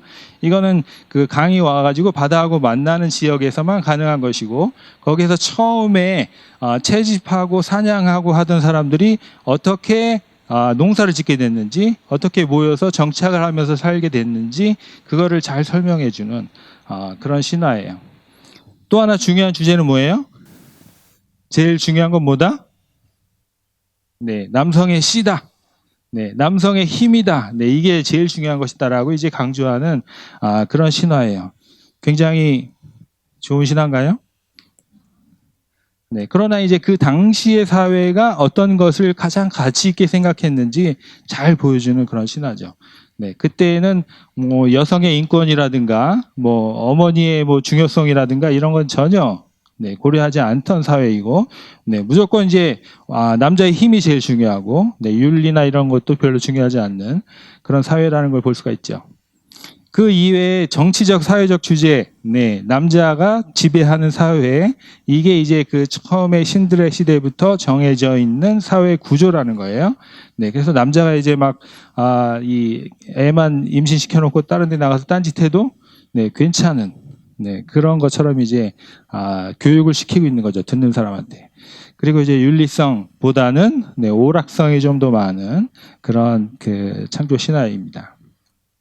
우리 창세기 창조 신화랑 비교하면 어떠세요? 네, 상당히 좀 다른 그런 분위기죠. 자, 그 다음에 네, 시간이 너무 빨리 가네요. 네, 또 한 가지 얘기를 해드려야 되는데 에누마 엘리시라고. 네, 요 에누마 엘리시는 기원전 한 1500년 전에 네, 수메르 사람들의 아까 그 엔키와 니누르삭 이야기보다는 거의 뭐 한 1000년은 좀 그렇고 한 7, 800년 이후에 네, 기록된 그런 창조 신화입니다. 그러니까 똑같은 창조 신화이지만 정말 옛날 옛적에 쓰여진 것도 있고 좀 후대에 새로 창작된 것도 있다는 그런 걸 잘 생각해 보시고요. 자, 여기도 이제 그 창조 이전의 세계에 대해서 얘기하는 그런 부분이 있습니다. 네, 네, 이게 이 작품을 시작하는 첫 번째 문장이에요. 네, 아무것도 없었다. 네, 아무것도 없었다를 지금 뭐로 표현하고 있어요? 이름이라는 말로 표현하고 있죠. 네, 이름이 있었다 없었다. 네, 이름이 없으면 네, 존재하지 않는다는 거예요. 이름이 이렇게 중요한 거예요. 아까 이름을 누가 지었다고요? 네, 그거랑 이제 연결시켜서 우리 생각할 수 있어요. 네, 그런 상황에서 압수하고 티아맛이 있었대요. 압수는 뭐냐면요, 짠물이에요. 아니야, 반대네요. 압수가 단물이에요. 네. 단물, 그러니까 이제 육지에서부터 나오는 물이고, 티아맛은 짠물, 바닷물이에요. 네. 그래서 이 짠물과 단물이 서로 자기의 물을 섞어대고 있었다. 이게 무슨 말일까요? 네. 아까 여러분이 본 그 지도대로 위에서 내려오는 압수가 밑에 바닷가에 있는 티아마트하고 합류하는 네, 그 지점을 얘기해 주는 거예요. 다시 말해서 옛날 사람들이 자기네가 살던 그 지역을 네, 마치 신들인 것처럼 이런 식으로 표현하고 있는 거죠. 네. 근데 잔물하고 딴물이 섞였어요. 네, 단물은 수컷이고, 네, 짠물은 암컷이에요. 그래서 두 물이 섞였으니까 어떻게 될까요? 거기에서부터 신들이 태어나기 시작합니다. 그래서 첫 번째 부분은 네, 단물과 짠물이었는데 그 밑에 다음에 라흐무와 라하무가 태어나고 안샤르와 키샤르가 태어나고 이러면서 첫 번째 세대, 두 번째 세대, 세 번째 세대 이렇게 신들이 태어난다는 그런 얘기가 써 있습니다. 자, 신들이 이렇게 그래서 세대가 많아지고 네, 다신교니까 네, 여러 이제 신들이 생겼어요. 신들이 많아지니까 문제가 뭘까요? 네, 애들이 싸워요. 애들이 싸우면 어떻게 돼요? 내가 시끄러워서 잠을 잘 수가 없어요. 무슨 얘기냐고? 이게 이 고대 서아시아 지방의 네, 첫 번째 창조 시대에 맨날 나오는 주제가 이거예요. 네, 이 신들이 많아지고 뭔가를 창조해 놓으면 나쁜 점이 뭐냐면 애들이 시끄럽게 굴어요. 네, 애들이 시끄럽게 굴어가지고 잠을 잘 수가 없어서 압수하고 티아맛이 굉장히 고민하고 고생했다는 얘기가 나옵니다. 네, 왜냐하면 압수와 티아맛은 아주 조용한 네, 그 새벽의 바닷가와 같은 네, 그런 단물이 흘러져 내려와가지고 네, 짠물하고 이렇게 섞이는 그렇게 조용하고 이제 그런 안개가 껴 있는 이런 곳에서 살던 그런 신들인데 애들이 태어나가지고 막 까불고 돌아다니니까 네, 쉴 수가 없었어요. 그러니까 압수가 어떻게 하냐면 애들 다 없애야 되겠다. 네, 네, 압수가 신들을 다 없애야 되겠다. 이렇게 이제 마음을 먹습니다. 그래서 자기 부인을 찾아갑니다. 나는 도저히 시끄러워서 잠을 잘 수가 없고 옛날처럼 살 수가 없기 때문에 우리가 낳은 자식들 다 죽여야 되겠어. 네, 그랬더니 엄마가 뭐라고 그랬을까요? 엄마는 약간 모정이 있어요. 네, 그래서 어떻게 우리가 낳은 애를 우리가 죽이냐고 제발 그러지 말라고 남편을 말려요. 그래서 남편이 약간 좀 기분이 나빠갖고 집에 돌아왔어요. 딴 집에 살고 있었나 봐요. 네, 집에 돌아왔는데 네, 여기 처음에 아무런 얘기가 없었지만 각각의 메소포타미아 신들은 그 신을 섬기는 부관들이 있어요. 네, 그래서 이 압수의 집에 가면 문무라고 하는 부관이 있었는데 이 부관이 계속 옆에서 부추기는 거예요. 네, 압수님, 당신의 생각이 옳습니다. 당신이 결정하면 뭐든지 가능한데 뭘 망설이십니까? 그러면서 옆에서 막 부추기는 거예요. 그랬더니 압수가 생각을 다시 바꿔가지고 네, 부인이 반대를 하더라도 할 일은 해야 되겠다. 이렇게 마음을 먹습니다. 그래서 자식들을 죽이려고 준비를 하죠. 근데 그러는 동안 네, 이 자식들에게 이 소문이 퍼졌어요. 네, 그래서 그 퍼진 그 소문이 누구 귀에 들어갔냐면 에아라고 하는 신의 귀에 들어갔습니다. 에아는 아까 여러분이 그 보신 엔키라는 신이 있죠. 엔키라는 신하고 같은 신이에요. 네, 수메르 사람들은 이 신을 엔키라고 불렀고, 네, 요 바벨 사람들은 이 신을 에아라고 불렀어요. 네, 어쨌든 이 신이 무슨 신이었냐면 지혜의 신이었잖아요. 네, 이 지혜의 신은 어떤 사람이라고요? 인격이 훌륭한 사람이 아니고 네, 세상의 원리를 통달한 안 되는 일을 되게 하는 사람이에요. 네, 이 사람이 이런 자기네들에게 그 닥쳐올 위험에 대한 소문을 들었어요. 그러니까 자기가 원래 잘하는 계략을 꾸미기 시작한 거죠. 네, 그래서 계략을 어떤 식으로 꾸몄냐면 아버지가 사는 압수가 사는 깊은 지하의 동굴에 가면서 마법의 주문을 막 외웠어요. 그래가지고 압수가 잠이 들게 만들었어요. 그리고 궁궐에 들어가서 에아가 압수를 살해를 해버렸어요. 네, 무슨 일이 일어난 거예요? 아들이 아버지를 죽여버린 거죠. 네. 네. 아들이 아버지를 죽이면서 자기네들이 살해당할 위험을 없애버리는 네, 그런 일을 했던 겁니다. 그래서 이때부터 에아 씨는 네, 아버지가 원래 압수가 살던 네, 지하의 동굴에 지하 궁전에 그 지하수 궁전에 살면서 네, 거기 자기 부인과 또 이제 행복한 시간을 가지게 되죠. 네, 남편하고 부인하고 행복한 시간을 가지면 뭐가 생겨요? 네, 애가 생기죠. 네, 그래서 에아의 아들이 누구냐 하면 마르둑이에요. 네, 여러분 다 함께 한번 마르둑. 네, 마르둑 씨는 바벨의 수호신이에요. 네, 다음에 신들의 왕이 될 건데 이 아들이 태어났어요.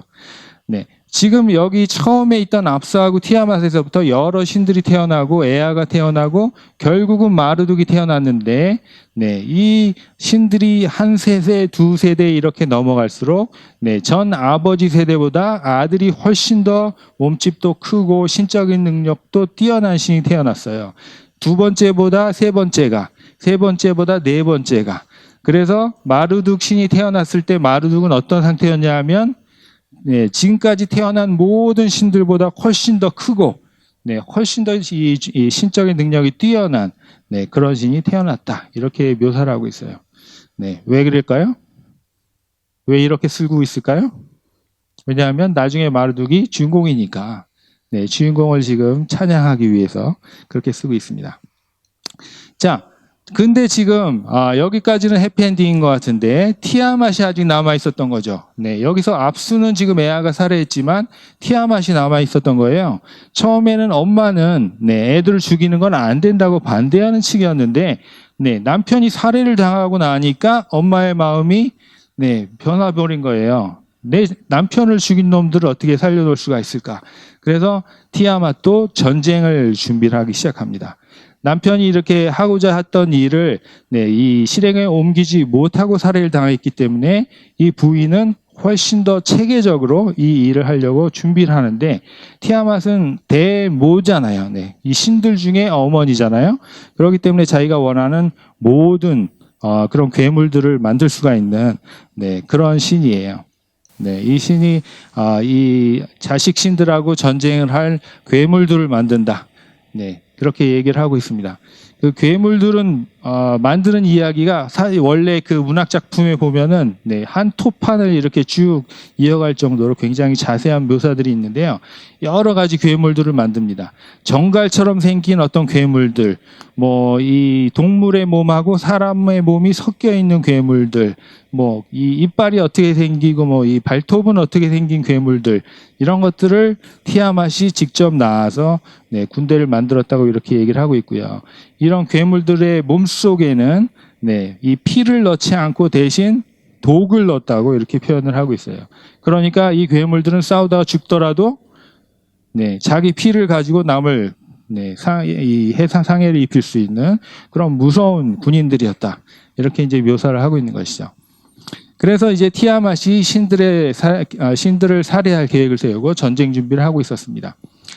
전쟁 준비가 이제 길어지니까 역시 이것도 그 다른 신들에게 소식이 알려졌어요.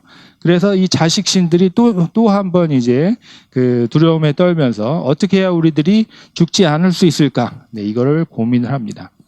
그래서 그 처음에 여러 신들이 안시아르 신이 뭐 에아도 보내고 무슨 뭐 아다드도 보내고 다른 신들을 보내면서 티아맛의 군대하고 맞서서 싸울 수 있도록 네, 이렇게 하는데, 지금까지 자기네들이 굉장히 힘세다고 하는 신들을 아무리 보내봐도 네, 그 괴물들하고 싸워서 이길 수가 없는 거예요. 네, 왜 그럴까요? 그 사람들이 가서 싸워서 이겼으면 주인공이 못 나올 거 아니에요. 네, 그래서 더 이상 이제 그 신들이 이 티아맛의 군대랑 싸울 수 없을 때 이 에아 신이 들어와가지고 마르둑에게 네가 이제 우리를 대신해서 나갈 때가 왔다, 이렇게 얘기합니다. 마르둑은 뭐라고 얘기했을까요? 나는 무서워서 못 나가겠어요. 그랬을까요? 네. 네. 펄쩍 뛰면서 너무너무 좋아하면서 네, 나를 보내주세요. 막 이러면서 네, 이 자기가 이제 그 전쟁을 나가겠다고 막 그럽니다. 여기가 이제 그 우리 성경에도 그렇고 고대 근동에도 그렇고 전반적으로 공통되는 어떤 그 이 나이에 대한 그 이미지가 나오는 것인데요. 이 성경에도 그렇고 전부 다 나이가 들고 이런 분들은 지혜가 뛰어난 그런 분들이고, 나이가 어린 그런 세대들은 아무리 이제 몸이 튼튼하고 혈기왕성하다고 하더라도 굉장히 어리석은 사람으로 네, 이렇게 표현을 하는 거예요. 그래서 마르둑이 나중에는 이제 그 굉장히 위대해지지만 아직까지는 그 피 끓는 그 청소년과 같은 그런 모습을 가진 것으로 그렇게 표현을 하는 것입니다. 마르둑이 펄펄 뛰면서 자기가 나가겠다고 합니다. 네, 그 대신 마르둑이 자기가 나가서 이기면 내가 신들의 왕이 되게 해주세요, 이렇게 조건을 내거는 거예요. 그래서 처음에는 지금 아버지 신들, 할아버지 신들이 좀 충격을 받았어요. 네, 지금 방금 태어난 애가 네, 전쟁에 나가서 이겼다고 자기를 신들의 왕으로 해달라니 막 고민을 했어요. 이거를 들어줄까 말까. 네, 신들이 어떤 식으로 고민을 할까요, 여러분? 신들은 고민을 어떻게 할까요? 네, 이 아버지 신들, 할아버지 신들이 다 모였어요, 한 자리에. 모인 다음에 술 한 잔씩 쫙 돌렸어요. 네, 그래가지고 술을 퍼마시면서 마르둑을 나중에 신들의 왕으로 해줄까 말을까. 네, 이렇게 한두 마디 하다가 다들 이제 술이 취한 다음에 마르둑이 우리의 왕이다 이렇게 소리 지르면서 네, 그 조건을 들어주기로 그렇게 결정을 했다 이렇게 써 있습니다. 네, 그래서 마르둑 찬양하는 그런 시간 나오고요. 네. 네, 그래서 마르둑이 이제 그 조건을 딱 이제 이 딜을 한 다음에 전투를 하러 나갑니다. 자, 마르둑이 전투를 하러 나갔습니다. 지금 누가 싸우는 거냐면 이쪽에서는 마르둑 혼자 나가고 저쪽에서는 티아맛 엄마가 만든 괴물 군단이 오고 있는 것이죠. 싸우면 누가 이길까요? 네, 결론은 마르둑이 이겨요. 네, 여러분이 맞으시는데 사실은 한 명당 여러 명이 싸우면 한 명이 이길 가능성 별로 없잖아요. 네, 그럴 때 어떻게 해야 될까요? 꾀를 써야죠. 네, 어떤 꾀를 쓸까요? 네, 이 마르둑이 가가지고 티아맛을 막 놀립니다. 네, 어떻게 당신은 우리의 모든 신들의 어머니이면서 우리 자식 신들을 죽이려고 나올 수가 있습니까? 하면서 막 얘기를 하고, 그 다음에 이제 티아맛이 자기의 그 괴물 군단의 사령관으로 킹구라고 하는 어떤 굉장히 지위가 낮은 신을 데려다가 사령관을 임명을 해요. 그 다음에 임명을 하는 대신 너를 나의 남편으로 삼아줄게 이렇게 해줬거든요. 네, 그러니까 그거 가지고 막 놀리는 거예요. 도대체 저 킹구가 누군데 쟤를 데려다가 우리의 아버지로 삼느냐고. 네, 당신이 그렇게 엉터리로 이렇게 혼의를 해도 괜찮은 거냐고. 네, 이렇게 그 엄마를 막 놀려요. 그랬더니 티아맛이 어떻게 됐어요? 네, 읽어볼까요? 그녀는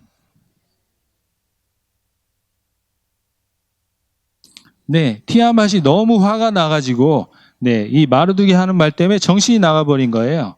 그래가지고 제대로 판단할 수 없는 그런 상황이 됐을 때 마르둑이 뭐냐 그러면 당신이 정말 우리에게 화가 났고 우리를 죽여야 된다고 생각한다면 나하고 1대1로 붙읍시다. 네, 이렇게 얘기한 거죠. 좋은 작전인가요? 네, 그래서 괴물들하고 싸웠으면 아마 마르둑이 굉장히 힘겹게 싸워야 될 텐데 결국에는 티아맛과 마르둑이 1대1로 싸워야 되는 그런 상황이 됐습니다. 자, 싸움을 어떻게 했을까요? 티아맛의 입에다가 바람을 막 불어넣는데 티아맛이 이 바람을 아예 먹어버리려고 입을 벌렸다가 입을 못 닫은 거예요. 그래서 입은 벌렸고 바람은 계속 불고 어떻게 됐어요? 티아맛이 풍선처럼 이렇게 됐겠죠. 네, 그래갖고 아내가 훤히 들여다보이는 그런 상황이 됐대요. 그래서 거기다가 화살 쏴서 이겼다. 네, 이렇게 얘기하고 있습니다. 자, 그래서 티아맛을 이 살해하고 전쟁에서 마르둑이 승리를 했어요. 네, 요게 이제 그 도장이에요. 여러분 그 메소포타미아 지방에는 도장을 원통 같은 데다가 그림을 새겨가지고 요걸 토판 위에 놓고 이렇게 밀어가지고 그림이 쭉 밀려 나올 수 있도록 이렇게 도장을 만들었는데 그 중에 하나가 이런 도장이에요. 지금 보시면 여기에 뛰어가고 있는 마르둑 이렇게 보이시죠? 네, 마르둑 손에 뭐가 들고 있어요? 세 개로 나눠진 창과 같은 게 있죠. 근데 지금 이게 아래 위로 다 나눠져 있죠. 이게 무슨 무기일까요? 이게 번개예요, 번개불. 네, 왜냐하면 아까 마르둑이 이 전쟁할 때 뭘 썼어요? 바람을 썼죠. 바람이 불면 뭐가 올까요? 구름이 오고, 구름이 오면 비가 오고, 비가 오면서 천둥이, 번개가 치잖아요. 그래서 이게 이제 풍우신들의 이제 기본적인 무기는 저런 번개 같은 것들이에요. 네, 저걸 들고 누구랑 싸운 거냐면 티아맛이랑 싸우고 있어요. 티아맛이 어떻게 생겼어요? 네, 티아맛은 뭐라고요? 티아맛은 짠물, 바닷물이기 때문에 바닷물을 이렇게 그림으로 그리진 않고 바닷물 속에 사는 큰 뱀으로 네, 티아맛을 저렇게 묘사를 합니다. 그래서 티아맛은 그 이 혼돈의 세계, 어두운 깊은 바다 속에 사는 바다 뱀으로 큰 바다 뱀, 네, 솔직히 이게 동양이라고 한다면 아마 용이라고 말했을, 네, 그런 존재로 이제 표현을 하고요. 그 존재하고 싸워서 이긴 것으로. 그러니까 아까 티아맛이 이제 입을 벌리고 뭐 내장이 보이고 이런 얘기가 저 사람들은 아마 바다 뱀을 상상을 하면서 그렇게 이제 묘사를 했던 것 같아요. 자, 이렇게 해서 마르두기 전투가 끝나고 이제 천지창조를 할 때가 됐습니다. 네, 드디어 이제 우리가 기다리던 천지창조가 나올 찰나인데요. 네, 어떻게 했냐 하면 자기가 살해한 엄마의 몸을 가지고 천지창조를 합니다. 이 직접 그 본문을 보시면 엄마의 몸을 네, 말린 생선처럼 두 조각으로 쭉 찢었다. 이렇게 얘기를 하고 있고요. 그래서 그 중에 하나를 가지고 하늘 위에다가 네, 이렇게 잘 고정시켜서 하늘을 만들었다 그랬습니다. 원래 엄마가 뭐라고요? 네, 엄마는 물이에요. 네, 물이 지금 어디 가서 붙었어요? 네, 하늘 위에 붙은 거예요. 하늘 위에 뭐가 있는 거예요? 물이 생긴 거죠. 네, 그래서 하늘을 만드시고 그 다음에 하늘 위에 신들이 사실 수 있는 궁전을 지어줬대요. 에샤라라는 궁전을 짓고 그때까지 이제 고생하던 자기 아버지 할아버지들을 하늘에 가서 사실 수 있도록 네, 했어요. 신들이 하늘에서 살고 있어요. 하늘에서 살면서 반짝반짝거려요. 뭐예요? 네, 해달별들이 하늘 위에 살게 된 거죠. 네. 그 다음에 남은 그 티아맛의 몸 반쪽을 땅바닥에다가 깔고 그게 이제 땅이 됩니다. 네, 그래서 눈은 네, 샘이 되고 눈에서부터 물이 흘러나와서 뭐가 돼요? 강이 되고 네, 높은 코는 산이 되고 높은 가슴도 산이 되고 이런 식으로 해서 네, 이 땅이 생겼어요. 그래서 마르둑이 천지를 창조하신 거죠. 네, 그래서 천지를 창조하셨습니다. 자, 그거를 그림으로 그러면 이런 식이 되는 거죠. 네. 그래서 보시면, 여기 이제 땅이 있다면, 요게 이제 그 엄마의 나머지 반쪽이고, 처음 반쪽은 하늘을 이렇게 된 것이고, 네, 거기에 이제 그 해달별들이 이렇게 돌고, 위에도 물이 있고, 밑에도 물이 있고, 네. 이렇게 됐다는 이야기입니다. 자, 그래서 이렇게 해서, 천지창조하고 끝났으면 좋겠는데, 마르둑이 갑자기 무슨 얘기를 하냐면 다른 신들은 다 하늘 위에 올라가서 살 것이지만 자기는 땅 위에서 살겠대요. 그리고 자기가 땅 위에서 살려면 뭐가 필요해요? 내가 살 집이 필요하죠. 네, 그러니까 그 집을 지어내라 이렇게 얘기합니다. 그랬더니 다른 신들이 뭐라고 그랬을까요? 우리가 명색이 신인데 네 집 지어줘야 되겠니? 네, 우리가 네 힘든 막노동을 해야 되겠니? 이렇게 얘기합니다. 그러니까 마르둑이 무슨 아이디어를 냈죠? 네, 여러분들이 직접 일하기 싫으면 일하는 존재를 만드세요. 그럴 거예요. 그래서 사람을 만들기 시작합니다. 이 사람들은 왜 만들었냐면, 네, 이 땅 위에 자기가 살 곳, 어디예요? 네, 바벨이라고 하는 곳에 자기가 살 집을 짓기 위해서 사람을 만들어요. 네, 사람은 어떻게 만들었을까요? 진흙으로 만들었습니다. 진흙으로 사람을 빚어서 만들었어요. 네. 그런데 진흙만 빚어가지고는 뭔가 모자라요. 너무 이제 머리가 나빠가지고 자기가 시킨 일을 할 수가 없어요. 그래서 그것을 어떻게 해결했냐 하면 아까 티아맛의 군대의 총사령관 킹구라고 하는 그런 신이 있었죠. 네. 그러니까 자기의 완전 반대편 원수가 되는 킹구라는 신을 데리고 와서 죽여요. 그래가지고 그 신의 피를 네, 진흙하고 섞어가지고, 네, 그래서 사람을 만듭니다. 그래서 사람이 진흙으로 만들었지만 신의 피가 들어갔기 때문에 이 약간 머리가 좋은, 네, 그렇다고 해서 완전히 신은 아닌, 네, 흙으로 된 몸을 가진 그런 존재로 태어나게 되는 거예요. 그래서 흙으로 만든 사람이 태어나고 이 사람들은 왜 태어났다고요? 네. 메소포타미아 사람들이 생각하는 인간관이에요. 네, 인간은 왜 태어났어요? 일하려고 태어났어요, 여러분. 네. 죽을 때까지, 네, 뼈가 닳을 때까지 일하려고 태어났다. 이렇게 얘기를 하고 있습니다. 그래서 인간들이 바벨하고 신전을 건설하고요. 왕 등극 축하연을 벌이고 그 다음에 마르둑의 이름을 부르는 이야기가 마지막 얘기됩니다. 처음에 우리가 이야기가 뭘로 시작했죠? 이 세상에 아무것도 자기 이름으로 불리지 못하던 때에 이렇게 시작했는데요. 뭘로 끝났어요? 네, 이름으로 끝났어요. 여기 마르둑의 이름 50개가 나옵니다. 네, 마르둑이라는 이름 이외에 마르둑을 부를 수 있는 호칭이 50개가 나오면서 네, 마르둑 신을 찬양하는 네, 그런 찬양시가 이렇게 쭉 얘기가 되는 그런 이야기입니다. 이거 안 읽었네요. 이거 한번 읽어볼까요? 그런데 시작.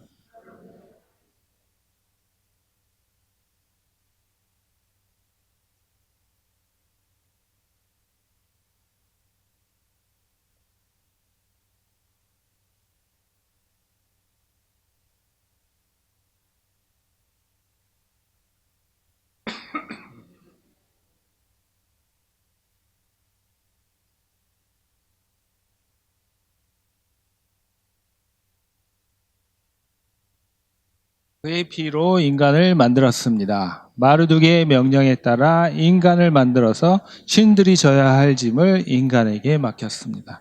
네. 여기서 이제 우리가 그 메소포타미아 사람들이 생각하는 신은 어떤 존재이고, 네, 인간은 어떤 존재인지, 여러분이 이제 보셨습니다. 자, 특징을 주제별로 한번 나눠보면요. 네, 메소포타미아 사람들은 이 세상이 처음에 아버지와 어머니 사이에서 네, 시작됐다라고 얘기합니다. 아버지와 어머니가 다 뭐였어요? 신이면서 원래 뭐였다고요? 물이었다고요. 네. 우리 아까 무슨 얘기했죠? 창세기 1장 2절에 물 얘기가 나오죠? 네, 여기도 물 얘기가 나와요. 그리고 우리가 오늘 얘기 안 했지만 여러분 이집트의 창조 신화도 보면 시원의 물이 나옵니다. 네, 모든 것이 물에서부터 태어나거든요. 그래서 이 고대 서아시아 사람들이 특별히 무슨 다른 이유가 있어서가 아니고 맨 처음에는 물밖에 없었을 거야 이런 생각을 누구나 다 하고 있었던 거예요. 네, 그게 이제 여기에 표현되고 있고 그 다음에 이제 그 신들이 자기가 죽을 것을 두려워해서 아버지도 죽이고 엄마하고 전쟁하고 이런 얘기가 나오는데 이건 전부 다 뭐냐면 네, 문명이 발전해 나가는 그런 과정에서 이 문명이 다시 혼돈으로 회귀하는 것을 굉장히 두려워하는 네, 그런 마음을 표현하고 있다고 학자들이 얘기합니다. 네, 처음에 이제 문명을 발전시켜서 공동생활을 하면서 기술도 발전시키고 이렇게 사람들이 살아갔을 것인데 그러나 그 사람들은 굉장히 네, 아직 우리 현대하고 비교해 보면 굉장히 뒤떨어진 문명이잖아요. 그러니까 비가 조금 많이 온다거나 네, 아니면 비가 안 온다거나 그러면 한순간에 멸망할 그런 어떤 그 심각한 위험으로 느꼈을 수 있다는 것이죠. 그래서 이런 혼돈에 대한 두려움, 네, 원래 상태로 돌아가는 두려움 이런 것들이 표현됐다라고 얘기하고 있고요. 그 혼돈을 어떻게 이겨야 된다고요? 열심히 기도해서? 아니고요. 네, 어디 가서 이제 종교 생활을 잘해서 이것도 아니고 싸워서 쟁취해야 됩니다. 네, 이게 이제 메소포타미아 문명의 특징이에요. 네, 자연하고 싸워야 된다고요. 네, 창세기하고 어떤가요?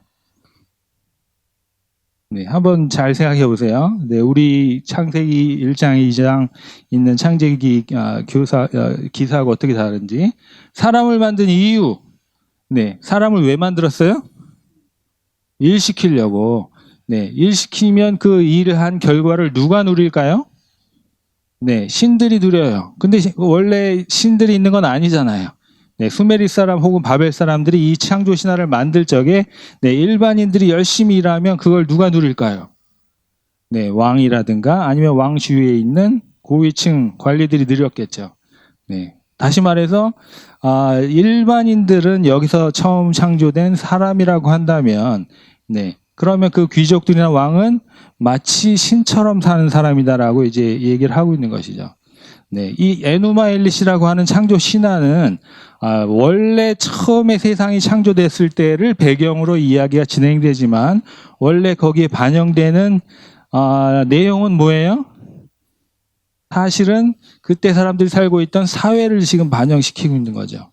네, 그러면서 왕이 네, 이 권력이 있는 귀족층들이 일반인에게 뭐라고 얘기하는 거예요?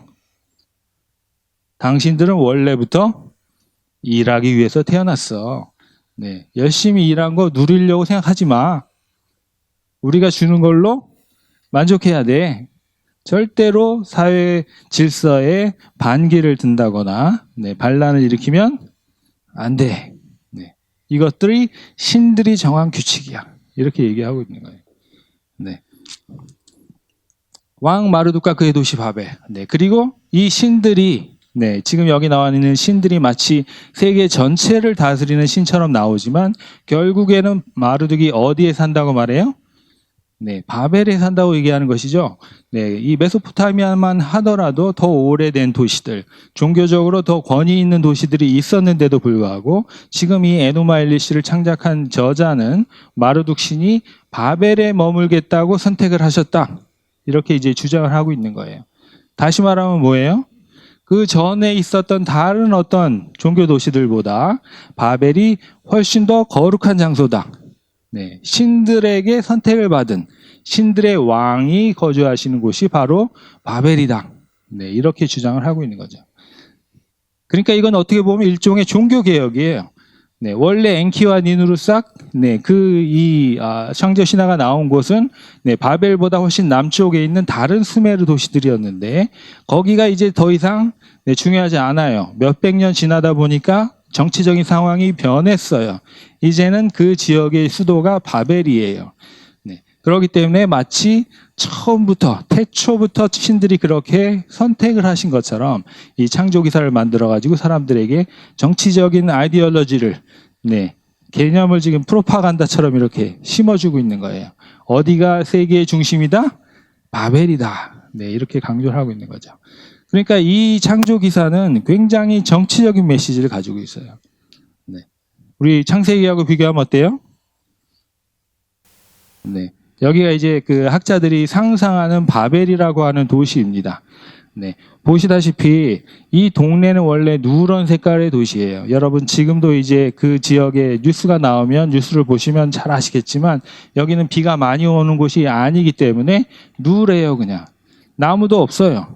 네. 나무가 있어봐야 제일 큰 나무가 뭐냐면 대추야자 열매라고 이렇게 목재로 쓸 수 없는 풀처럼 생긴 종려나무 같은 그런 나무만 있는 그야말로 좀 우리나라에 비하면 굉장히 경치가 안 좋은 그런 곳이에요.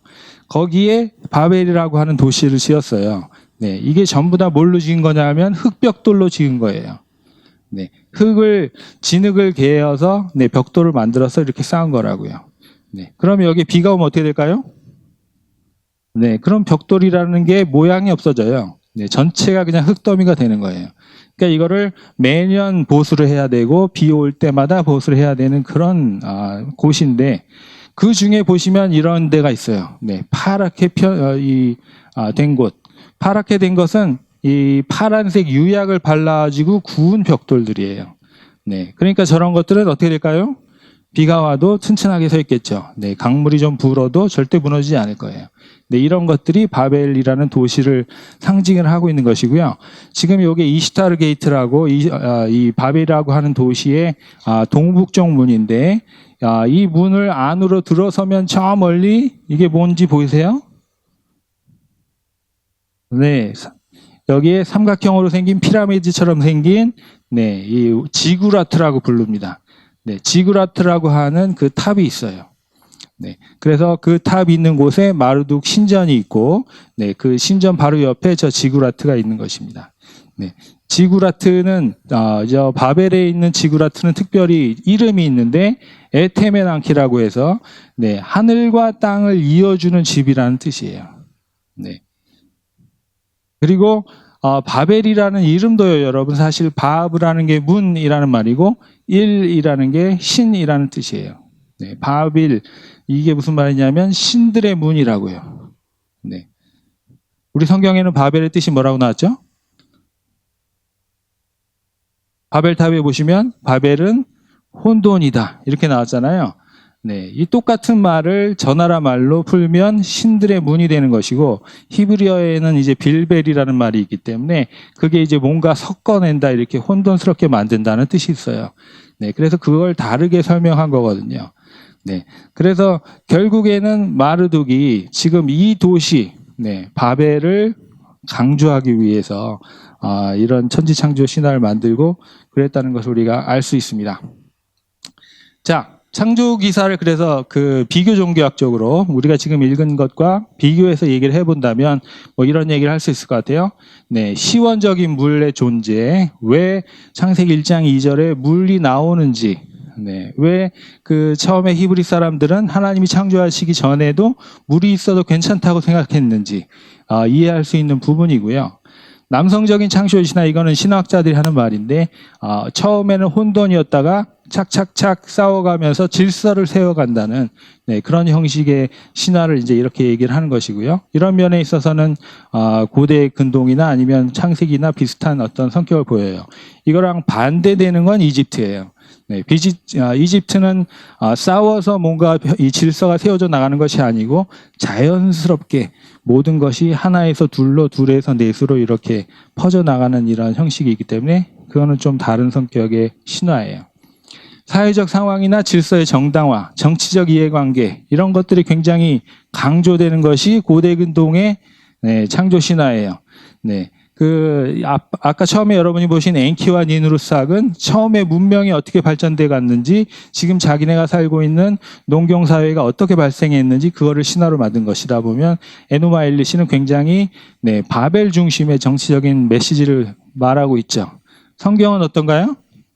네, 이런 정치적인 메시지가 없어요. 네, 그런 것들이 다 제거된 그런 상황인 걸 아실 수가 있습니다.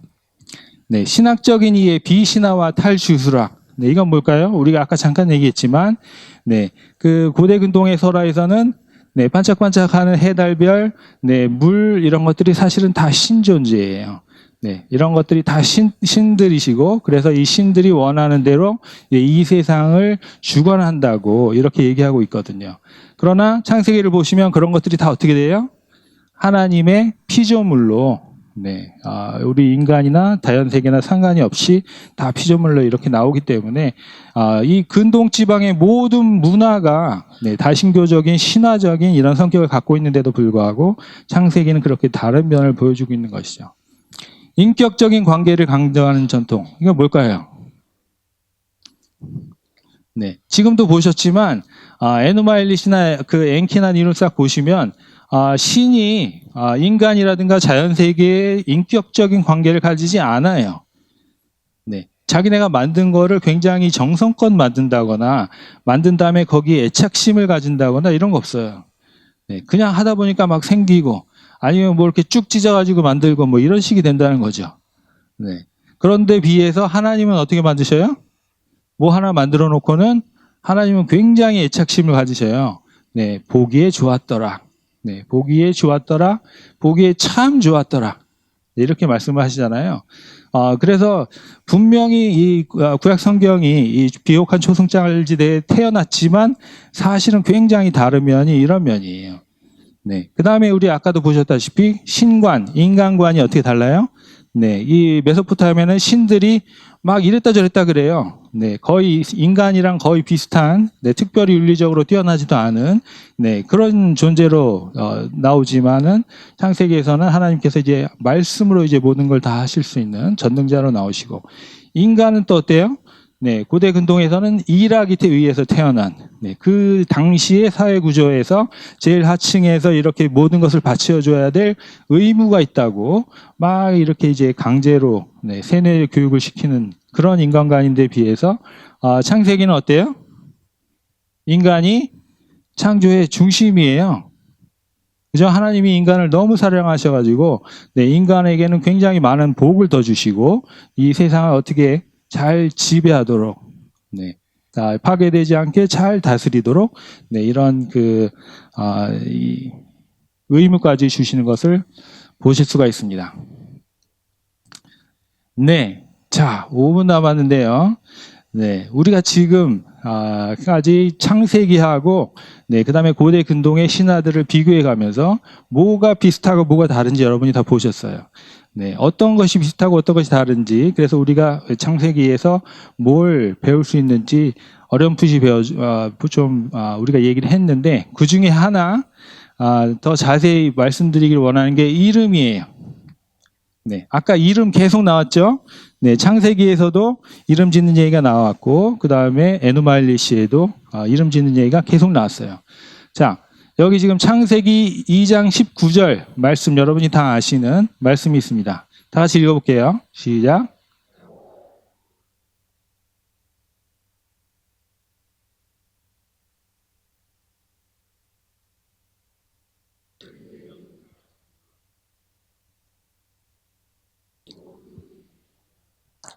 네, 이게 여러분이 다 아시는 구절인데 여기서 우리가 뭘 배울 수 있을까요? 이름을 부르는 게 네, 어떤 의미일까요? 우리가 지금 전체를 창조 기사에 대해서 배우고 있잖아요. 창조 행위, 처음에 모든 것이 생기는 일과 이름 붙이는 일이 무슨 관계가 있을까? 무슨 관계가 있을까요, 여러분?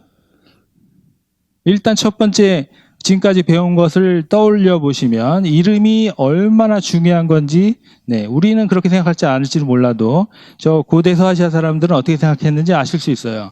네, 이름이 없으면 존재가 없는 거예요. 그렇기 때문에 이름을 주는 것은 존재가 의미 있게 하는 굉장히 중요한 창조 행위예요. 자, 그러면 무슨 질문이 생기냐면 아담이 창조 행위를 해도 돼요? 아담은 피조물이잖아요. 피조물이 창조해도 돼요? 자, 이거 읽어볼게요. 이건 1장에 나오는 말씀들 몇 가지입니다. 시작.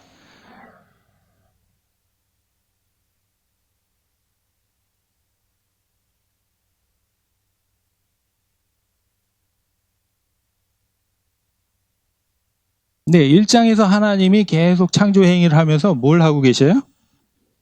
이름을 주고 계셔요. 네. 그러니까 나중에 아담에게는 동물들만 데려다가 줬을 뿐이지 그 전에 창조를 하실 때는 하나님이 직접 이름을 주셨다고요. 네. 이름 지주는 행위는 원래 누가 하는 일이에요? 하나님이 하는 일이고 하나님의 창조 사역의 일부가 이름 짓기예요. 네. 그럼 그 이름을 누구에게 지으라고 했어요, 지금? 아담에게 지으라고 했어요. 아담이 잘했을까요?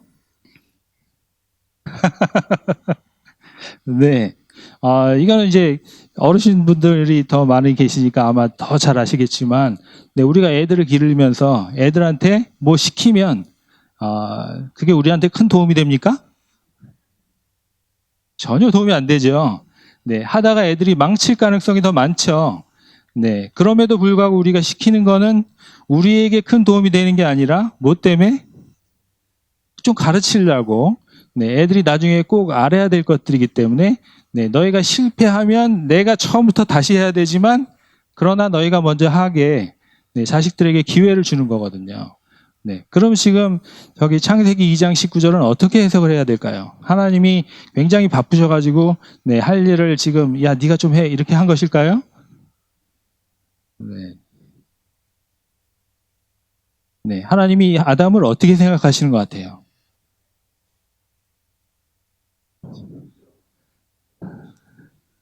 네, 하나님이 인간을 만드시고 네, 인간에게 하나님이 하는 일을 이렇게 나눠주고 계신 거예요.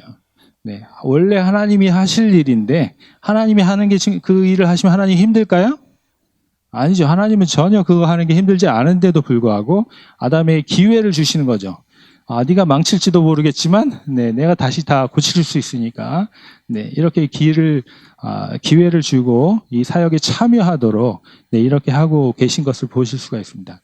그러니까, 창세기 2장에서 지금 우리가 배워야 될 건 뭐냐면, 네, 이 창조를 하시면서, 네, 이 인간을 만드신 하나님의 태도가 굉장히 아까도 우리가 얘기했던, 네, 사랑하시는 마음, 네, 보기 너무 좋았더라 그런 말씀. 네, 우리의 형상대로 만들어서 우리를 너무 사랑하시는 하나님의 마음이 여기 그대로 표현되어 있다는 것이죠. 그리고 두 번째로 우리가 이 세상에 살아가면서 대강 사랑받으면서 아까 앵키처럼 논달 살면 될까요? 아니에요. 우리가 하나님의 창조 사역에 참여하도록 초대를 받았다는 거예요. 네, 그래서 우리가 그 일을 해야 할 의무가 있다는 거죠.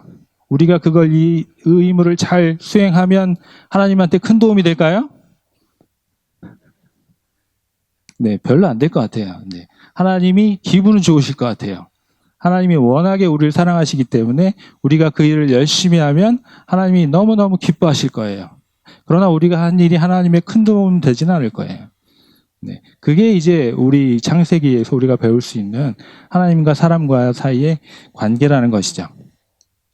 자, 몇 가지 더 보겠습니다. 룻기 1장 20절. 네, 잘 하시는 룻기 말씀인데, 나옴이라는 거는 원래 이제 행복, 뭐 좋은, 어떤 그런 뜻을 가진 이름인데, 이분이 이제 자기 남편도 잃고 아들들도 잃고, 그리고 이제 고향에 돌아왔을 때, 더 이상 나를 나옴이라고 하지 말고, 마라는 쓰다는 말이거든요. 그러니까 쓴 여자라고 불러라. 라고 얘기하면서 그 이유가 뭐냐면, 전능자가 나를 심히 괴롭게 하셨습니다. 이렇게 얘기하고 있습니다.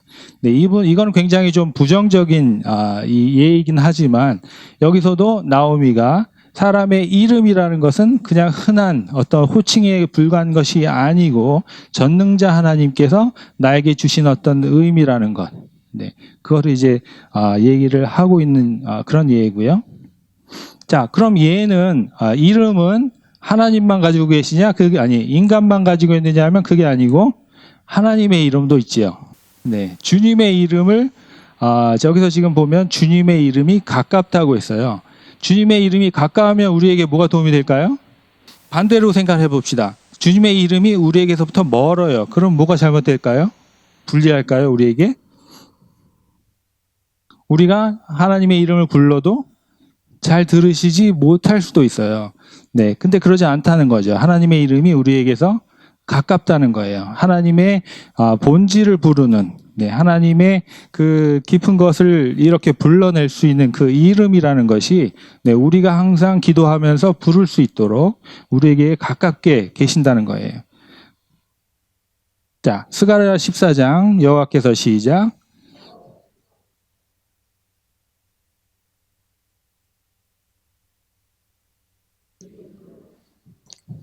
네, 스가랴 선지자는 지금 우리 상황에 대해서 얘기하는 것이 아니고 나중에, 네, 이 역사의 마지막 날이 될 종말의 시대에 대해서 얘기하고 있는 거예요. 그때가 되면 어떻게 된다고요? 하나님의 이름이 홀로 하나이실 것이다 라고 얘기하고 있어요. 네, 여기서도 이름이 계속 나오고 있죠. 지금 마치 신을 부르는 이름이 여러 개인 것처럼, 네, 여호와 하나님이라는 신 이외에도 다른 신들도 신들인 것처럼 그런 신들의 이름을 여러 개 부르고 있지만 하나님을 모르는 사람들이 많지만 그때가 되면 어떻게 된다고요? 네, 신을 부르는 이름은 오직 하나만 남게 될 것이다. 네, 이렇게 얘기하는 것이죠. 네, 그래서 모든 것들이 하나로 다시 돌아가는 처음에 이제 천지 창조하셨던 그 시대처럼, 네, 한 하나님만 계시는 그 시대처럼 다시 돌아갈 때, 그때가 이제 세계의 마지막이다라고 이렇게 얘기를 하는 그런 성경 말씀이었습니다. 그래서 오늘 여러분 천지 창조에 대해서 우리가 배우셨고, 그다음에 그 천지 창조에 들어있는 여러 가지 문학적인 주제 중에 이름 짓기에 대해서 우리가 같이 공부를 해봤습니다. 네, 이런 식으로 이제 다른 주제들도 배우실 수 있고, 이건 이제 여러분들이 나중에 기회가 되실 때 또 얘기를 해야 될 것 같습니다. 네, 제가 준비한 강의 여기까지고요.